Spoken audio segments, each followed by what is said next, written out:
কিন্তু বুঝলে খুব মজা পাওয়া যায়। এরকম ঝুনো নারকলের মতো চুলে ভেঙে শ্বাস তুলে মুখে দেওয়ার মতো কীর্তন গাইয়ান।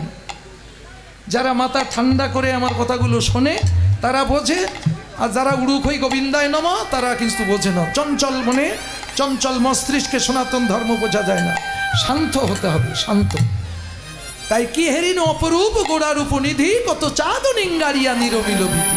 উগার সুধা যেন গোড়া মুখের হাসি, উগার সুধা যেন গোড়া মুখের হাসি, উগার সুধা যেন গোড়া মুখের হাসি, উগার সুধা যেন গোড়া মুখের হাসি। নিরখিতে গৌরাঙ্গ হিয়ায় রইল বসি, নিরখিতে গৌরাঙ্গ হিয়ায় রইল বসি, আর নিরখিতে গৌরাঙ্গ হিয়ায় রইল বসে। পদকর্তা একটি পার্শ্বে দাঁড়িয়ে বলছে, ও নাগরী, তোমরা গোরামুখের হাসি দেখছো? ও তো হাসি নয়, হাসি নয়, হাসি নয়, হাসি নয়, হাসি নয়, হাসি নয়, হাসি নয়, হাসি নয়, বলাব দিবার হাসি নয় তো হাসি, বলাব দিবার ফাঁসি নয় তো হাসি, বলাব দিবার ফাঁসি নয় তো হাসি, বলাব দিবার ফাঁসি নয় তো হাসি। অবলা বদিবার ফাঁসি। আস্তে আস্তে অবলাকার বলে বলো, আমরা তো সবাই বলি অবলা মেয়ে ছেলে। আহা, অবলা মেয়ে ছেলে, মেয়ে ছেলে মানে মায়েরা, তাই তো? আচ্ছা মায়েরা, আপনারা কি কথা বলতে পারেন না? তাহলে অবলা বলে কেন? আর তা নীরবে সহ্য করো কেন? প্রতিবাদ করো না কেন? কিছু অবলা। নারীরা এখন পুরুষের উপর উঠে গেছে। ফুটবল প্লেয়ার সব নারীরা, তারাই দেশের সুনাম করছে, তোমরা পারো না, নারীরা পারে। আর শিক্ষার জগতে ব্যারিস্টার, মিনিস্টার, প্রাইম মিনিস্টার সব নারীরা। কি তাহলে অগ্রাধিকার নিয়েছে না? নারী কতদিন চেপে রেখেছিলে? সনাতন ধর্মের ইতিহাস পড়ো। নারীদের মোটে স্কুলেই যেতে দিতে না, লেখাপড়া শিখাতে না। মেয়ে লোক লেখাপড়া শিখে লাভ কি? চাপা দিয়ে কতদিন রাখতে পেরেছ? আজকে মায়েরা এই যে লেখাপড়া শিখছেন, চাকরি বাকরি করছেন, এর প্রধান মূল শিকড়ে মূলে কে জানেন তো? শ্রী চৈতন্য মহাপ্রভু। ইনি আজকে আমাদের এত সুন্দর পথ দেখিয়েছেন। তাও এখান থেকে 500 বছর আগে ঠেলতে ঠেলতে এই কয়েক বছর আমিও ছোটবেলায় শুনেছি আমার ভাই বোনেরদের, ও যায় নাম সাইন করতে শিখেছে, আর দরকার নেই, ওই বাচ্চাদের ওয়াক আকাশ পড়াতে পারলে হবে। তারপরে আমার ছেলে মেয়েদের কি করছি? মেয়ে এমএ পাস, ছেলে ডবল এমএ, এরম ত্রিফল এমএ, সব শিক্ষিত করছি। তারা চাকরি বাকরি করছে, ভালো ভালো সুনাম করছে। এখন তাদের বিভিন্ন গ্রন্থাদি পড়ছে, তাদের ব্রেন খুলছে। তাই সমাজের কুসংস্কারগুলো ত্যাগ করে তারা নিজেরা সুসংস্কার প্রকাশ করছে। আর আগেকার ব্যক্তি যারা, তারা এগুলো মেনে নিতে পারি না, তাদের চলন চলন করে। সারা জীবন মেয়েদের পায়ের তলা পিছিয়ে রেখে এসেছি, সেই মেয়েরা উপরে উঠবে এ কখনো মেনে নিতে পারি না। এই মেয়ে লোকের মতো থাকবা, বাবা মেয়ে লোকের মতো থাকবে মানে ওরা মানুষ না? ওরা মানুষ না? অবশ্যই মানুষ। তুমি কি করছো তার চেয়ে কম অংশে কি করছে, বরং আমাদের চেয়ে তারা বেশি করছে, তাই না মা? হ্যাঁ, এগুলো সবাই আমরা বুঝি না, মহাপ্রভু বুঝ দিয়ে গেছেন। তাই আজকের সমান অধিকার হয়ে গেছে। তাহলে অবলাকে, অবলা মেয়ে ছেলে না? শুধু মেয়ে লেখ না, কিন্তু ছেলিয়ে জুড়িয়ে দিয়েছে ওর মধ্যে। এখানে যত লোক বসে আছি সব মেয়ে ছেলে। কীর্তন বুঝতে গেলে ব্রেনটা এরকম ভাবে আনতে হবে। সবাই আমরা এখানে মেয়ে ছেলে। ওই প্যান্ট শার্ট পরে আছেন, শাড়ি চুড়ি যে যাই পড়েছেন, সবাই মেয়ে ছেলে। মাথায় চুল খাটো থাক আর লম্বা থাক, সবাই মেয়ে ছেলে। কেন? এই যে খালি মেয়েতে কি একটা সন্তান তৈরি করতে পারে? খালি ছেলেতে একটা পারো? বাবার শুক্র ধাতু, মায়ের রজ ধাতু, দুই ধাতু মিক্সার হয়ে পিণ্ড ধাতু, তার থেকে হাত পা চোখ কান নাক মুখ মাথা দিয়ে এরকম একটা মানুষ তৈরি হয়। তাহলে প্রত্যেকটা পুরুষের কাছে নারী আছে, প্রত্যেকটা নারীর কাছে পুরুষ আছে, কি নেই? তাহলে সবাই মেয়ে ছেলে না? তাহলে এর মধ্যে অবলা কারা? চৈতন্যের ভাষ্যে বলছে অবলা কারা জানো? ও যার মুখে নাই তো হরি বলা, যার মুখে নাই তো হরি বলা, এ জগতে সেই অবলা, যার মুখে নাই তো হরি বলা। এ জগতে সে বলা, যার মুখে নাই তো হরি বলা, মুখে নাই তো হরি বলা, মুখে নাই তো হরি বলা, এ জগতে সেই অবলা, যার মুখে নাই তো হরি বলা। এ জগতে সে বলা, মুখে নাই তো হরি বলা, এ জগতে সে বলা। হরি বল, হরি বল, হরি বল। এই যে সনাতনীরা, এই এক হরিনাম নিয়ে তোমরা দলাদলি পাটাপাটি করো কেন? বড় বড় হেড়িতালের মতো মাথা, মাথার ভিতরে কি বুদ্ধি ঢুকিয়েছো? শুধু কুটবুদ্ধি, সুবুদ্ধি কি মোটে নেই? শোনো, রাগ করো না। আমাদের এই 3টি হিন্দু আসি, বুঝতে পেরেছেন? তার ভিতরে 3টি হিন্দু 5টা পার্টি করে বসে আছে। এই আসতে বাজা, এখানে মত পথ আছে না বহুত? রামকৃষ্ণ পরমহংসদেবের মতের লোক আছে, বিবেকানন্দের মতের লোক আছে, অনুকূল ঠাকুরের মতের লোক আছে, সতীমার মতের লোক আছে, ওরাকান্দি হরিচাঁদের মতের লোক আছে, তারপরে আমার নিতাই গৌরের মতের লোক আছে, কৃষ্ণ মতের লোক আছে। মতামতির কি শেষ আছে? যতই মতামতি করো না, সব মহাপুরুষেরা কি দেখিয়েছেন? ওরাকান্দির হরিচাঁদ ঠাকুর বলছে হরিবল, হরিবল, হরিবল, হরিবল ছাড়া জীবের নাই কোনো সম্বল, হরিবল বলো। অনুকূল ঠাকুর কি বলছে? হরিনাম পরম ব্রহ্ম, জীবের মূল ধর্ম, অধর্ম কুকর্ম ছাড়ো, হরিনাম করো। গৌরাঙ্গ মহাপ্রভু কি বলছেন? হরেন নাম, হরেন নাম, হরেন নাম, ওই বা কেবলম কলৌ নস্তেভ্য নস্তেভ্য গতিরন্যথা। হরিনাম করো, হরিনাম ছাড়া কলিযুগে আর কোনো গতি নাই, সবাই হরিনাম করো। তাহলে এখানে খারাপকে ডাকি বললো? হ্যাঁ, কিন্তু বেঁধে গেছে কোন জায়গায়?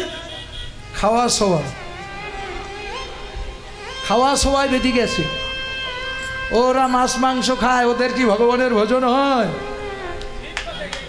আর যারা মাছ মাংস খায় না, তাদের ভগবানের ভোজন হয়। আচ্ছা ঠিক আছে, খাওয়া শোয়াটা কি জানো সনাতন ধর্মে? খাওয়া শোয়া কোনো ধর্ম না, এই নিয়ে দলাদলি পাটাপাটি করো না। গৌরাঙ্গ মহাপ্রভু মাছ টাছ খেত না, কিন্তু যারা মাছ মাংস খেত তাদের গিয়ে তো জড়িয়ে জড়িয়ে ধরতো নাকি? শাস্ত্র আনুন, শাস্ত্র বার করুন, খুলে দেখুন কি লিখছেন। চণ্ডাল পতিত জীবের ঘরে ঘরে যাইয়া, হরিনাম মহামন্ত্র দিচ্ছে বিলাইয়া, যারে পায় তারে কহে দন্তে তৃণ ধরি, আমারে কিনিয়া লহ বলো হরি হরি। হাসতে খাও, তবে খেতে নিষেধ করছে কেন? 40 পার হয়ে গেলে আর খেও না। দেহের বয়স 40 পার হয়ে গেলে আর খেও না। কেননা আমাদের ভিতরে স্টোমার, যেটা পাকস্থলী বলা হয়, পরিপাক করে। এই কোনো বড় বড় বিজ্ঞান ডাক্তারের কাছে শুনে দেখবেন, মানুষের পাকস্থলী কোনো মাছ মাংস হজম করবার জন্য উপযোগী নয়, এটা শাক সবজি হজম করবার উপযোগী। তা 40 বছর পর্যন্ত শরীরে একটা পাওয়ার থাকে, সেই পাওয়ারে হজম করে দেয়। কিন্তু তুমি যদি লোভ সম্ভ্রম না করতে পারো, যদি তুমি খেয়ে যাও জোর করে, তারপরেও তখন তোমার গ্যাস্ট্রিক, আলসার, ক্যান্সার বিভিন্ন রোগে ধরবে। আর যদি তুমি না খাও, ভালো থাকবা। তাই নিয়ে দলাদলি করবা কেন? তুমি ওকে বুঝাও, দেখ তুই ভালো থাকতে পারবি, খাস না। ব্যাস, ও যদি লোভে খায়, রোগে ভুগবে, ওর সঞ্চিত টাকা ডাক্তার কবিরাজে কেড়ে কেড়ে খাবে। তাতে তোমার আমার কি? ও তো মানা করেছি, খাস না। ওকে নিষেধ করেছি তবুও খায়, আর খেলে কি হয়? রোগে শোকে ধরে। নরক যন্ত্রণা, নরক মানে কি? নরক মানে যন্ত্রণা, স্বর্গ মানে সুখ। তুমি এগুলো না খেয়ে থেকে দেখো কত সুন্দর জীবন যাপন করতে পারবে। তাহলে তুমি সুন্দরভাবে জীবন যাপন করা মানে স্বর্গ সুখ উপভোগ করছো, আর নরক মানে যন্ত্রণা ভোগ করছো। কোথায় স্বর্গ কোথায় নরক কে বলে বহুদূর।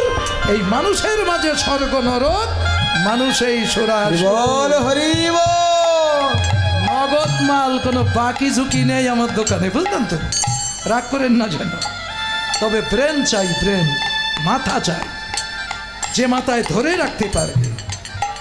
তাই আজ খাওয়া ছোঁয়া নিয়ে যেন কেউ কারোর ঘৃণা করো না।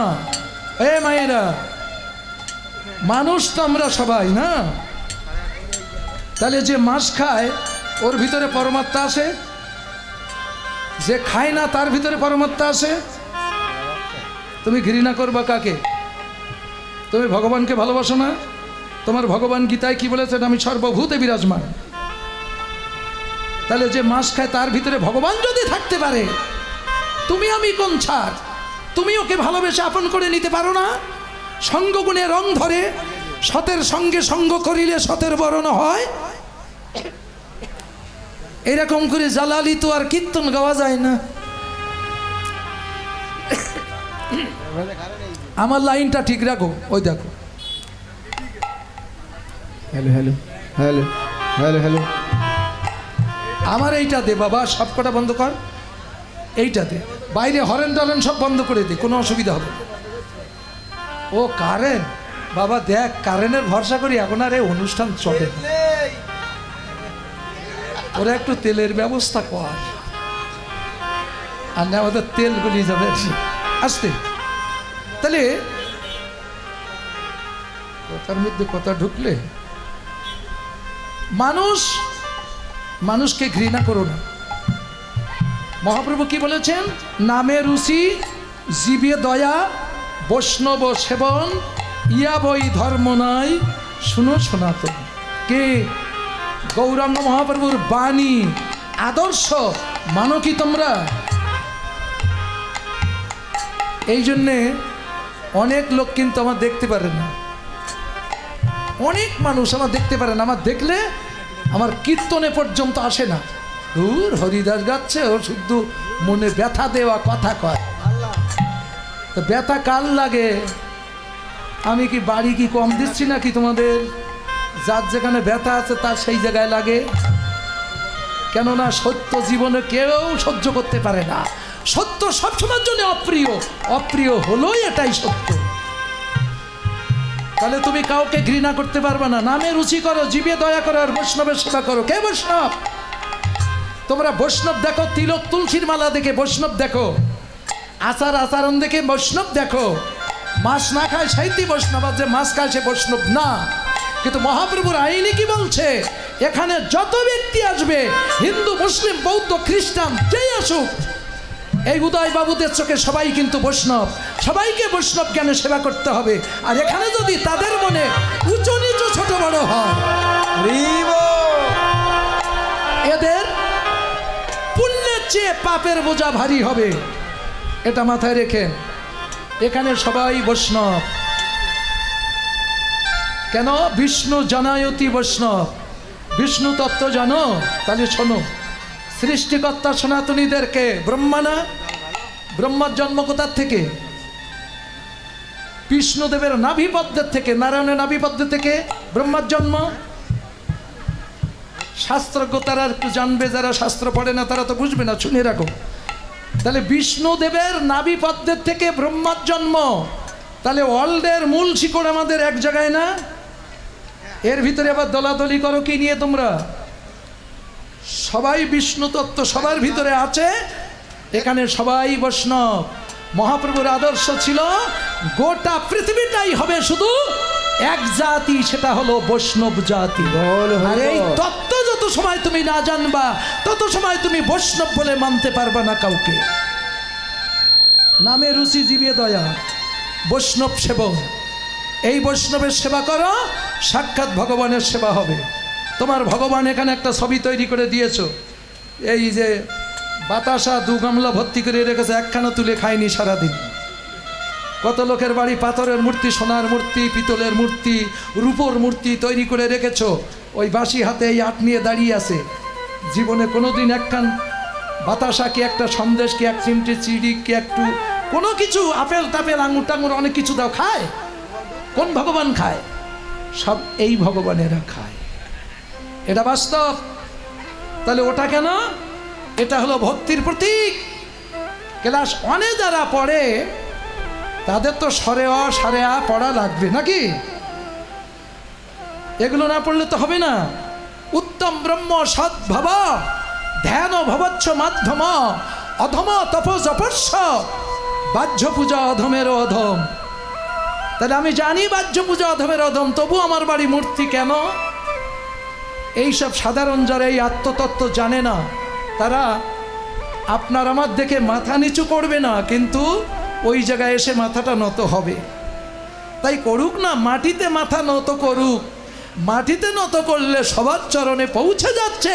কেউ না জানুক সেটা তুমি আমি তো জানি, যে করছে সেও জানে না, কিন্তু তুমি আমি তো জানি। এটাই হলো সনাতন ধর্মের বাস্তব শিক্ষা। অহংকারের উঁচুমাথা নিচু করার কৌশল। তুমি তো নিচু করতে চাও না, তাহলে নিচু না করলে তো তোমার ভিতরে ভক্তি ঢুকাতে পারবো না। তাই আজকে নিচু হয়েছে, নিচুটা শিক্ষা দিচ্ছেন জগৎকে। আগে নিচু করো, এগুলো বাস্তব, অনুমান নয়। তাই আজকে এই মানুষের ভিতরে যেন কোনো দ্বিধাদ্বন্দ্ব, উঁচু নিচু, ছোট বড় না থাকে। মহাপ্রভুর শিক্ষা হলো, ছোট যদি পৃথিবীতে কারো দেখতে চাও, নিজেকে ছোট করে অপরকে বড় করে দেখো, দেখবে এক মুহূর্তের মধ্যে সব একাকার হয়ে গেছে, কোনো উঁচু নিচু থাকবে না। পারবা? এই যে হাম বড় না হয়ে তুম বড় হাম ছোট, পারবা কি? আমরা তো হাম বড় তুম ছোট, এইটা বাদ দিয়ে তুম বড় হাম ছোট। এটাই মহাপ্রভুর আদর্শ, মহাপ্রভুর শিক্ষা। ত্রিনাদপি চিনিচন তরুরীপ সহিষ্ণনমানি রমান্দেন কীর্তনিয়া সদাহ। শিক্ষাগুলো কোথার থেকে আসছে? তাহলে মহাপ্রভু এই শিক্ষাগুলো দিলেন। নামে রুচি, নামের প্রতি রুচি করো, আর জীবের প্রতি দয়া দেখাও। কোন জীবে? এই মায়েরা, এই হাঁস মুরগি গরু ছাগল এই জীবের প্রতি নয়। তোমার আমার ভিতরে জীব আসে না? দেখো তো, এর প্রতি দয়া দেখাচ্ছ না, এরা ধ্বংস করছো। দেশে কত গরু মারছে, কোনো জেল হাজত কেস কাবারি হচ্ছে? ছাগল অগণন, মুরগি গোনাগুনি নেই, মাছ তো একেবারে কোনো কেস কাবারি, জেল হাজত, ফাঁসি কারো কিছু হচ্ছে না। কিন্তু একটা মানুষ আপনি চুরি করে মেরে দেখেন। বাংলাদেশ সরকার চিরুনি তল্লাশি করে, গোয়েন্দা বিভাগ পাঠিয়ে, সিআইডি বিভাগ পাঠিয়ে একেবারে তোমাকে খুঁজে বাহির করে ফাঁসিতে ঝুলিয়ে মারবে। মারবে না? এই মানুষ। কিন্তু দেখো তো মানুষ, তুমি আমি কতটা মানুষ হত্যা করছি, এগুলো গুণাগতার ভিতরে আসে? তুমি আমি কতটুকখানি শুক্রাণু কীট দিয়ে তৈরি হয়েছি, আর অপব্যয় করছি কতটা শুক্রাণু কীট, ধ্বংস করছি। এই জীবের প্রতি দয়া দেখাও, তবে তুমি সুখে থাকবে, ভালো থাকবে, আনন্দে থাকবে। আর নইলে নিরানন্দে নরক যন্ত্রণা ভোগ করবে। মানলে মানলে, না মানলে না মানলে। বলতে এসেছি বলে গেলাম। এই জীবের প্রতি দয়া দেখাও, আর নামে রুচি করো, আর এইসব বৈষ্ণবদের সেবা করো। এটাই কলিযুগের শ্রেষ্ঠ ধর্ম। এই কথার উপরে ভিত্তি করে এই সেবা দেওয়া, অষ্টপ্রহার, 16 প্রহার, 24 প্রহার, 56 প্রহার, অনেক অনেক নামযজ্ঞ হচ্ছে এই দেশে। বুঝতে পেরেছেন? শুধু এই কথা কটার উপরে ভিত্তি করে। যদি নয়ন থাকতো এমন রূপ, কোনোদিন আমায় দেখতে দিত না, দেখতে দিত না। সবার তো নয়ন আছে, সবাই তো গৌর দেখতে পাও না। কেন পাও না? পাও না। নয়ন কি সবার আছে? কটা নয়ন?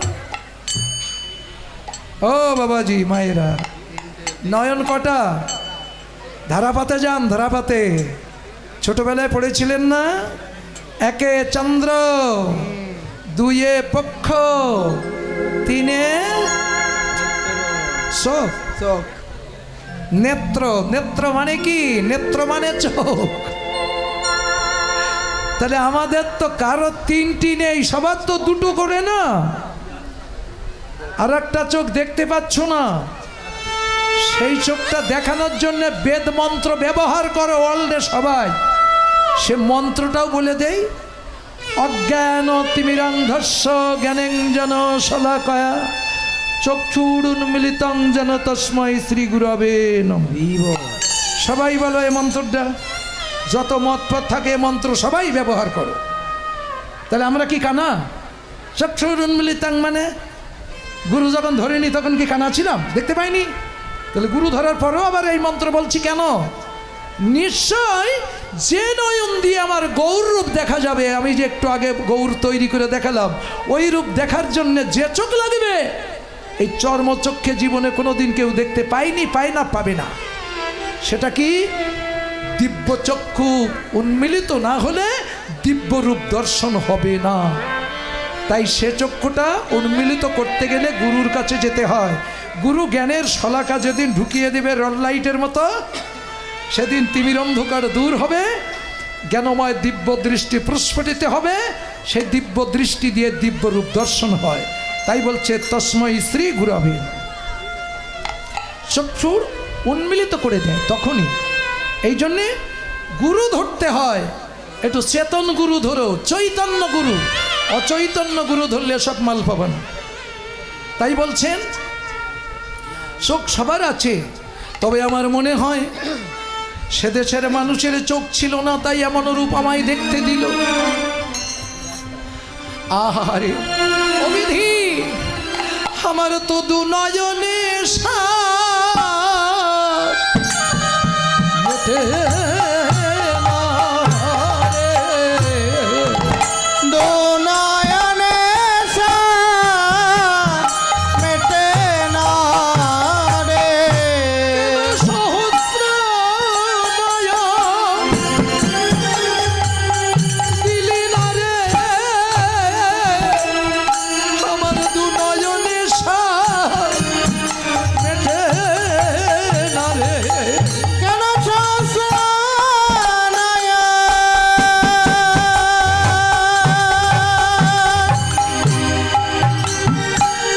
দিলি না রে।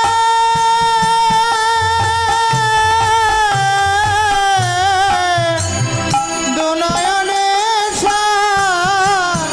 মেটে না রে। ওরে বিধি, দিলি দিলি দুটি নয়ন দিলি, নয়ন দিলি তাতে কেন আবার নিমিখ দিলি? নিমিক দিলি আমি নিমিখেতে হই যে হারা, হই যে হারা। আর তাহারে পাই না ধরা। কেন আমার দুঃখে আমার নিমিখ দিলি? নিমিক দিলি কি পড়ছে তো? এই যে দেখো তো, মানুষ কত সাধনা করেছো, নিজের চোখের সাধনা করেছো।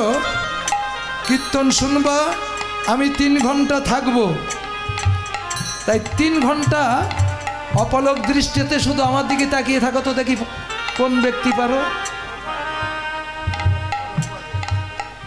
পারবা? তাহলে কি সাধনা করেছো? অপলক দৃষ্টিতে থাকতে হবে। এত সময় যে গোবিন্দের কাহিনী বললাম না, ওকে ধরে রাখতে গেলে অপলকে থাকতে হবে। পলক ফেলতে দেরি হবে, তোমার ধ্বংস করতে দেরি হবে না। সাধনের তত্ত্ব ছাড়া কীর্তনে কিচ্ছু বলবে না। তা কেন তাতে নিমিক দিলি? এই জন্যে এই নিমিক ফেলা চোখ অপলকে রাখা যায়। তাই সে নাগরী বলছে বিধিরে, কেন যে আমার মিনের নয়ন দিলি না রে। মিনের নয়ন দিলি না রে। কেন মিনের নয়ন দিলি না রে। মিনের নয়ন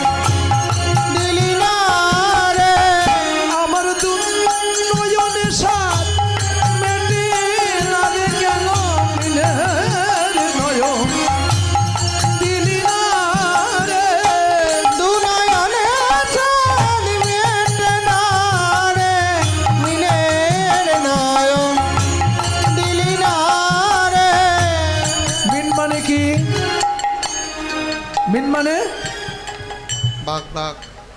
মিন মানে বাঘ হ্যাঁ বাঘ। না কুমির? বলো মা বলো। ওরা বাড়ি বসে। মিন মানে কি? কাঁকড়া? কাঁকড়া। মাছ, তাই একটু জোরে বলতে হয়। মিন মানে মাছ। অনেকেই জানো না, বাঙালি বাংলা বোঝে না, ইংলিশ হিন্দি আরবি ফার্সি সব বোঝে, বাঙালি বাংলা বোঝে না। এই জন্য কঠিন বাংলা ব্যবহার করলে এত সময় ফাঁকা হয়ে যেত কখন। আমার মতো প্রাঞ্জল ভাষায় কেউ মনে হয় কীর্তন গায় না। একেবারে পাগলেও বুঝবে এই ভাষাগুলো ব্যবহার করি। কঠিন ভাষা জানি, কিন্তু সে ভাষা গাইলে তার আপনাদের আমি মনোরঞ্জন করতে পারবো না। এই জন্য প্রাঞ্জল ভাষায় বলি, যেটা সবাই বোঝে। মিন মানে মাছ। মাছ টাছ খাও তো? আমিও খাবার দলেও না, না খাবার দলেও না, কেননা আমার বেশিরভাগে টাকা দেয় খাওয়া লোকে। কি রাগ করেন না যেন, না খাওয়া লোকে, তার ব্যবস্থা কিন্তু আগে করে এসেছি। মাছ খেলে ভগবান পাওয়া যায় না, আর মাছ না খেলে ভগবান পাওয়া যায়। প্রমাণ করলে না আর কেউ কারোর সঙ্গে মুখ দেখা দেখি থাকবে না, দরকার নেই।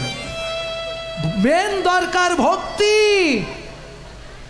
খাওয়া না খাওয়া কোনো ব্যাপার না। শুনে যাও, একটা বৃন্দাবনের কাহিনী বলে যায়, রাগ করো না যেন। বৃন্দাবনে ভলি গোয়ালিনী, ভলি গোয়ালিনী মানে ঘোষের মেয়ে, যে বড্ড দরিদ্র মাগো, দিন দরিদ্র, খাওয়া জোটে না, কিন্তু ভিক্ষা করাও তার সাজে না। তা বলছে, তাই তো আমি তো গোয়ালিনী, আমার তো দুধের ব্যবসা করা সাজে, এতে কোনো অসুবিধা নেই। তা আমি গ্রাম থেকে দুধ তুলব, এদের দুটো গাভী আছে, ওরা যদি 1 কিলো দুধ দেয়, ওরা 500 দেয়, এইভাবে লোকের বাড়ি থেকে দুধ তুলে আমি বাজারে বিক্রি করব, যা হয় তাতে আমার চলবে। ও দিদি, তোদের গরু আছে না? কতটা দুধ হয়? 3-4 কেজি। আমার 2 কেজি দিবি? আমি প্রত্যেক দিন সন্ধ্যাবেলা তোর পয়সা বাড়ি পৌঁছে দেব, দিবি তো? গরিব মানুষের আবার অনেকে বিশ্বাস করে না, তো দিবি তো? হ্যাঁ দেব। বলি দুধ তোলে, ধরে মোটে না হলো 10 কেজি 12 কেজি করে দুধ উঠায়, এখন 1 কলসিতে করে নিয়ে যায়। আবার ওই যমুনা ধার দিয়ে যায়, তো আবার ওর মধ্যে আবার একটু যমুনার দুধও পাইল করে, ওই আর কি। ওটা ঘষের জাত ব্যবসা, রাগ করো না, একটু দিতে হয় আসতে।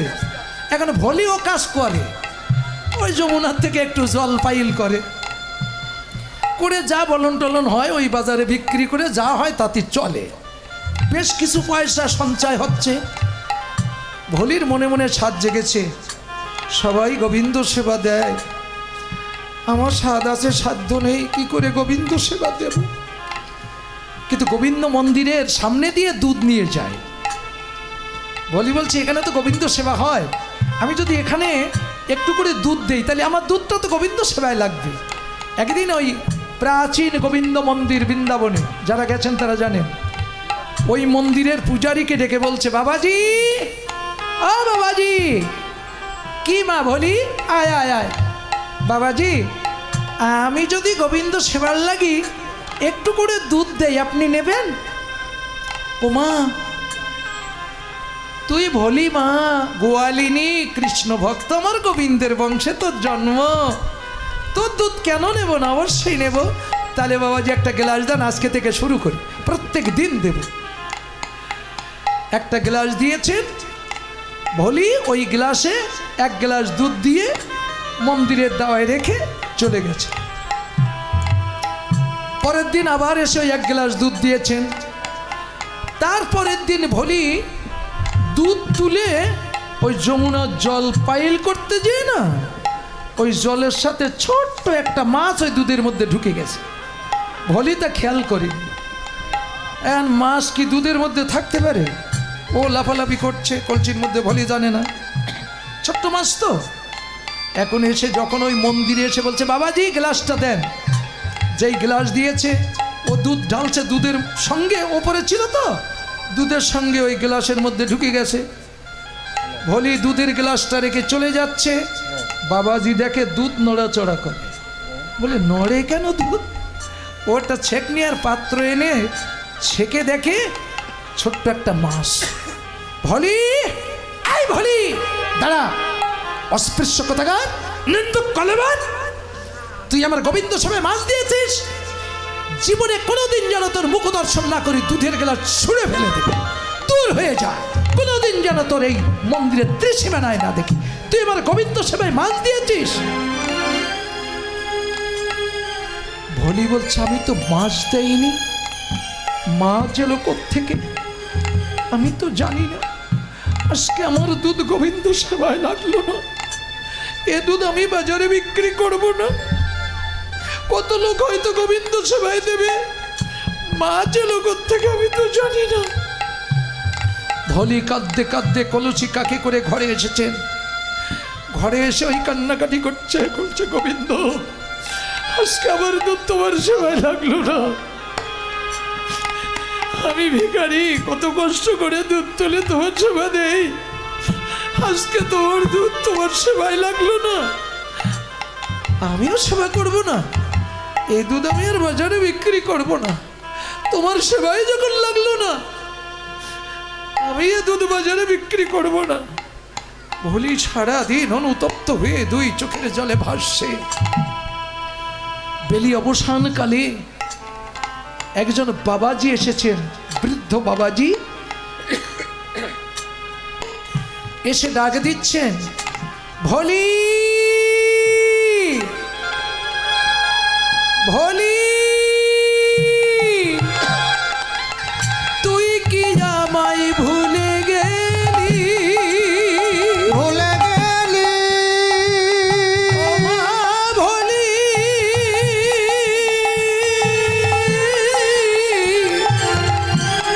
ভলি রে,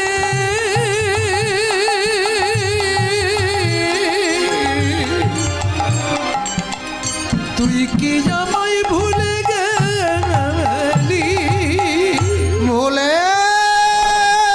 গেলি, ভলি।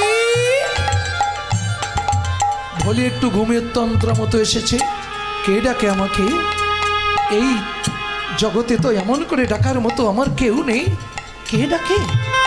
ভলি উঠে এসে দেখে একজন বৃদ্ধ বাবাজি দাঁড়িয়ে আছে। কি গো বাবাজি, আপনাকে তো আমি চিনতে পারলাম না। তোমার চিনবি কি করে, সে কি আজকের কথা, তখন তুই কত ছোট। তা মারে ওসব কথা থাক, বৃদ্ধ মানুষ, শীতের রাতে যাব কোথায়, তোর বাড়ি একটু থাকার জায়গা হবে। ভলি বলছে, দেখুন বাবাজি, আমি দিন দরিদ্র ভিখারি, আমার ভাড়ো কাঁথা কম্বল লেপ তোষক কিচ্ছু নেই, আমি ছেঁড়া ছুটা কাঁথা গায়ে দিয়ে শীত নিবারণ করি। ওমা এক কাজ কর না, এই মাটির বারান্দায় কিছু খ্যাড় বিছিয়ে দি, তারপরে ছেঁড়া পাটিটা ফেলে দে, আমি যাহাই করে রাতটুকু কাটাবো, তোর বাড়ি একটু থাকার জায়গা দেন আমার। ভলি বলছে ঠিক আছে, খ্যাড় বিছিয়ে তারপর একটা পাটি ফেলে দিয়েছে। বাবাজি টোপলা টুপলি নিয়ে বসে পড়েছে, বসে বলছে, মা, ও মা, আজকে সারা দিন আমি কিছু খাইনি, ক্ষুধার জ্বালায় উদার জ্বলছে, তোর বাড়ি কিছু খাবার হবে মা। বাবাজি, আপনাকে খেতে দেওয়ার মতো আমার ঘরে কিচ্ছু নেই, কিচ্ছু নেই, আছে বাজারে বিক্রি করিনি সেই দুধ আছে, আপনি খাবেন?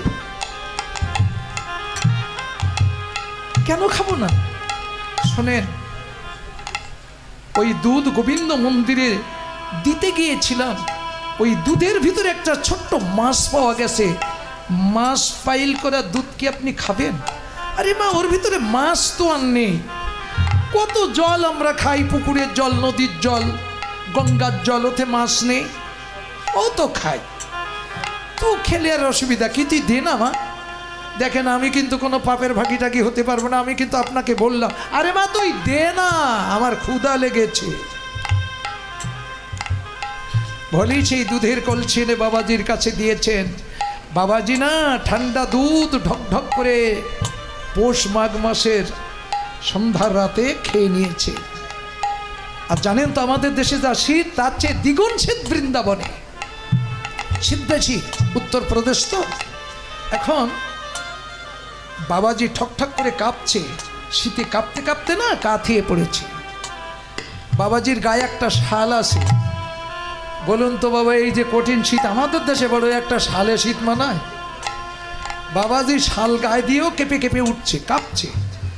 ভলি বলছে, আহারে বৃদ্ধ মানুষ, এই একখান শাল গায়ে দিয়ে কি আর গরম হয়? ভলির একখানা ছেঁড়া কাঁথা ছিল, সেইটা শালের উপর দিয়ে ফেলে দিয়েছে।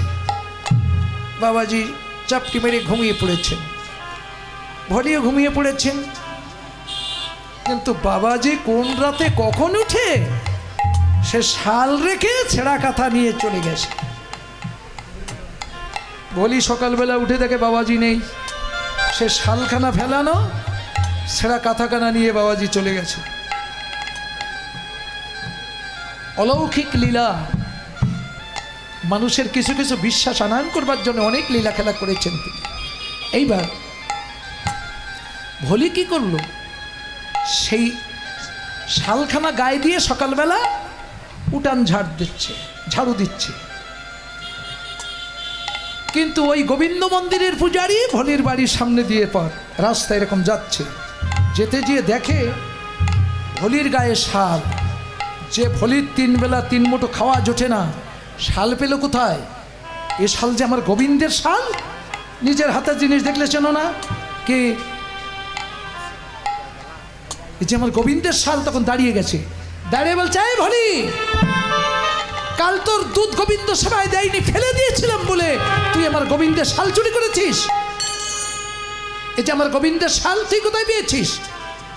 শেষে তুই চুরি করলি। বলছে, দেখুন বাবাজি, কালকে একবার আপনি তিরস্কার করে আমাকে তাড়িয়ে দিয়েছেন, আমার দুধ গোবিন্দ সেবায় দেননি, ফেলে দিয়েছিলেন। আজকে আবার আপনি সকালবেলা আমাকে চোর অপবাদ দিচ্ছেন। আমি চুরি করিনি, আমি চোর নই। চোর নষ্टे শাল পেলি কোথায়?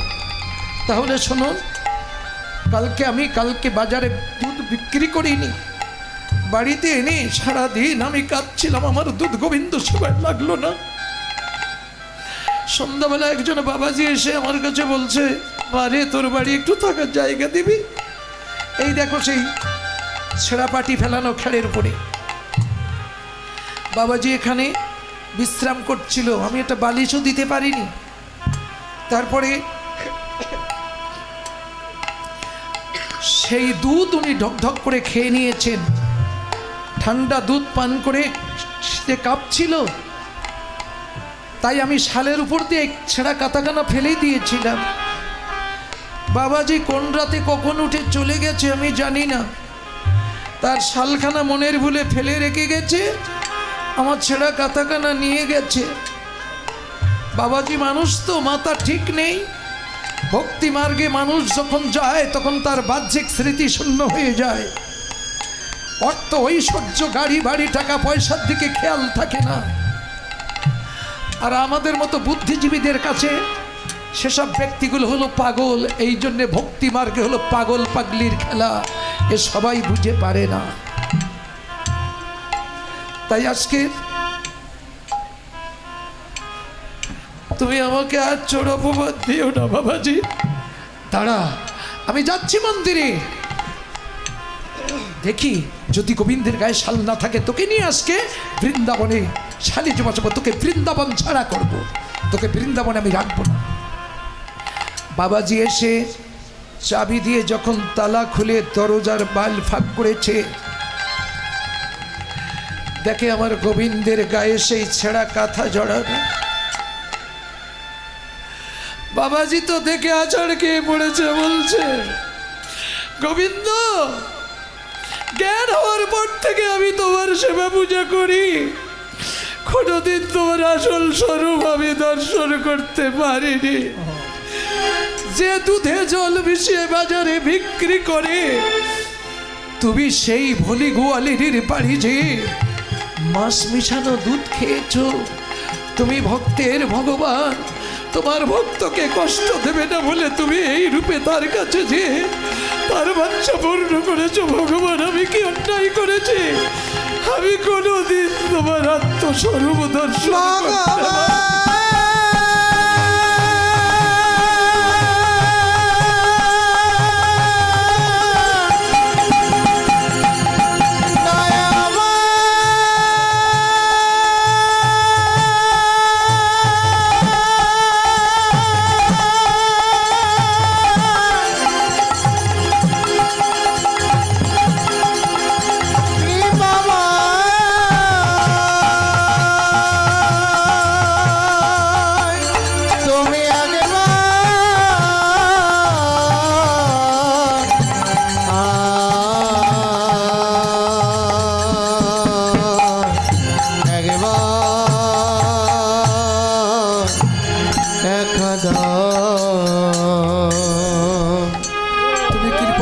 কৃপা করো।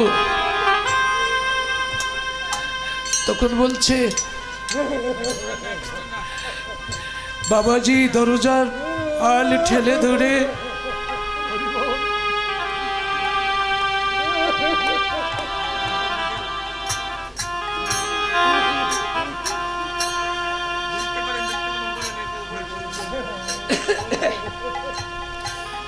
ছুটে এসেছেন ভলির বাড়িতে। ভলি,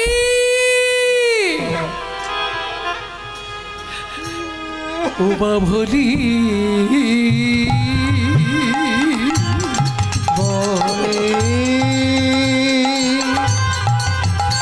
তোর জনম ধন্য, তোর ভজন ধন্য, তোর সাধন ধন্য, সাধন ধন্য।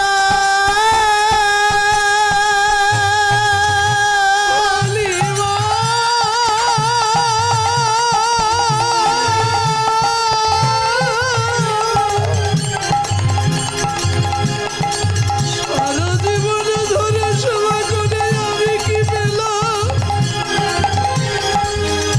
কালকে জানি তুই বাবাজি রূপে সেবা করেছি, করেছি সে আমার গোবিন্দ এসেছিল তোর বাড়িতে, তোর মাছ মিশানো দুধ ওই আমার গোবিন্দ পান করেছে। বলি রে,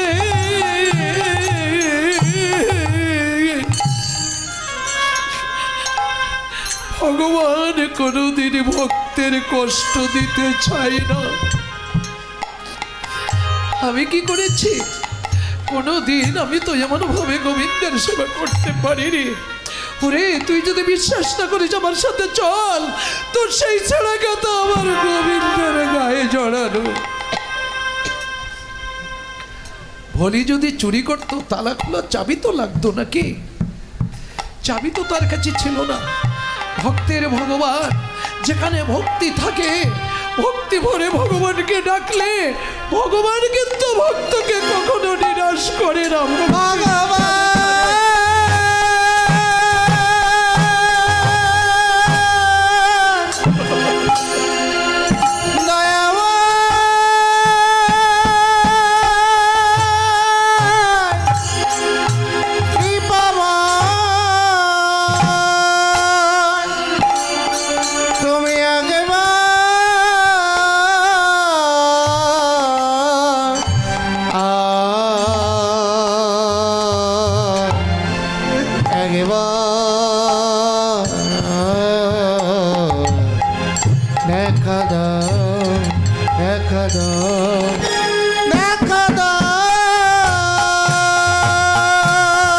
ভক্তের ভগবান,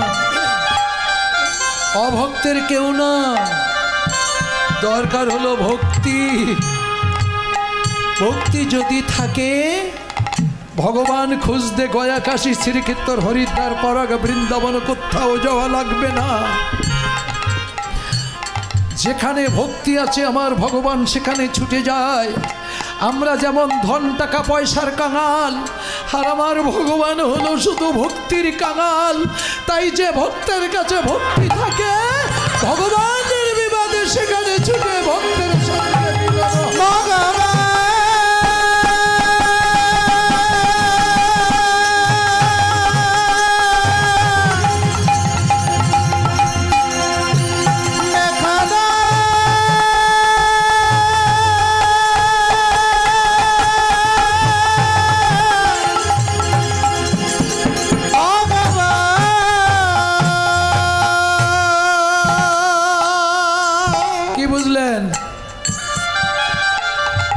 বুঝলেন কিছু? তাই বলছে, বিধি রে, কেন তুই আমার মিনের নয়ন দিলি না? মিন মানে মাছ, মাছের চোখে কিন্তু কখনো পলক আসে না, সেটা খেয়াল করেছেন? দেখবেন পুকুর থেকে জীবিত মাছ তুলে ডাঙায় তুলে দেখবেন ওই মাছের চোখ কিন্তু আমাদের চোখে যেরকম ফালুক ফুলুক করে না, মাছের চোখ কিন্তু এক টানা থাকে। কিছু কিছু ভাবকেরা গান বেঁধেছে না, সংসার মাঝে মানুষ মিন সেজেছে, মিন মানে মাছ, মাছের চোখে যেমন পলক আসে না, অনুরাগী ভক্তের চোখে এরম পলক আসে না। পলক ফেলানো চোখ অপলক দৃষ্টিতে আনা যায় যদি আপনারা পারেন। আমি বলে যাচ্ছি রাত 12টার পরে, এখন কটা বাজে রে? 9:11 তাহলে রাত 12টার পরে গ্রামের সবাই ঘুমিয়ে পড়বে, বাড়ির সবাই ঘুমিয়ে পড়বে। স্বামী স্ত্রী দুজনে এরকম বেদি আছে তো, প্রত্যেকের বাড়ি মন্দির টন্দির আছে, ঘরে বেদি করা আছে। বেদির সামনে বসুন, মাঝখানে একটা প্রদীপ জ্বালিয়ে দেন, স্বামী স্ত্রী মুখোমুখি, দুই পাশে দুজনা বসুন। এবার ওই প্রদীপের শিকা মাঝখান দিয়ে উঠবে, চোখে চোখ রেখে দেন। কে কত সময় পারা যায় দেখা যাক। বউ তুমি পারো না আমি পারি। আজকে 10 মিনিট থাকলেন কি 5 মিনিট থাকলেন, কালকে আর 2 মিনিট বাড়িয়ে দেন, তারপরের দিন 2 মিনিট বাড়িয়ে দেন। আর কে কত সময় থাকতে পারে, কার কত শক্তি আছে, আমরা তো গার বলের আন্দাজ পাই না। এক চড়ে দাঁত ছাড়িয়ে দেই, কাল ঘুরিয়ে দেই, কত কিছু করি। শক্তির পরীক্ষা তো জায়গায় না, এসো তো শক্তি পরীক্ষা। কে কত সময় থাকতে পারে দেখা যাবে কার কাছে কেমন শক্তি। তা যাই হোক, এইভাবে আজকে 10 মিনিট, প্রত্যেক দিন যদি 2-1 মিনিট করে বাড়াতে বাড়াতে যোগ করতে থাকেন, 1 মাসের মধ্যে কত দূর যাবে, এবার 1 বছরের মধ্যে কত দূর যাবে। এরকম রাত প্রভাত হয়ে যাবে, তবু চোখে পলক পড়বে না। এইভাবে অভ্যাস করতে হয়। মানুষ হলো অভ্যাসের দাস। যে অভ্যাস করবে এই পলক ফেলা বন্ধ করতে পারবে, সে অপলক দৃষ্টিতে থাকতে পারবে। বুঝতে পেরেছ? তখন হবে মিনের নয়ন। মানুষের চোখ আর থাকবে না, মিনের নয়ন হবে। তখন মিনের নয়ন হলে অপলক দৃষ্টিতে গৌর রূপ দর্শন করা যাবে। ওই যে রাধা কৃষ্ণ মিলিত বিগ্রহ গৌর রূপ, এই অপলক দৃষ্টি হলে তখনই দেখা যাবে। হয় না হয় করিয়ে দেখো, করিয়ে তাই দেখো। আমি বলে যাচ্ছি, শুনে বিশ্বাস করলে আহা কি তত্ত্ব বললো রে, ওতে কিচ্ছু হবে না। বেটা সত্য বলছে কি মিথ্যা বলছে আমি করে দেখব। করো, যদি না পাও, না পারো, বুঝে নিও আমার কাছ থেকে। সনাতন ধর্মের শিক্ষা এইরকম, জোর করে চাপিয়ে দেয় না। ঠিক আছে, আমি বলে গেলাম, আপনারা শুনলেন, কেউ করলেন কেউ করলেন না। আমি তো কোনোদিন কারো বাড়ি দেখতে যাব না, কোনোদিন তো ক্লাস করব না যে তোরা কিসে কি করলে একটু দেখা তো দেখি। বুঝেছেন? এইভাবে প্রচার হয়। যে ন্যায় বিশ্বাস করে তার হয়, যে ন্যায় না তার হয় না। মহাপ্রভু বলেছেন যে মানে এবং না মানে সবই তো আমার দাস, যে না মানে তার পাপে হয় তার সর্বনাশ। তাতে আমি কি করব? আমি তো বলে গেলাম সবার জন্য, কেউ নিল কেউ নিল না, আমার কি দোষ? বাস্তব। তাই বলছে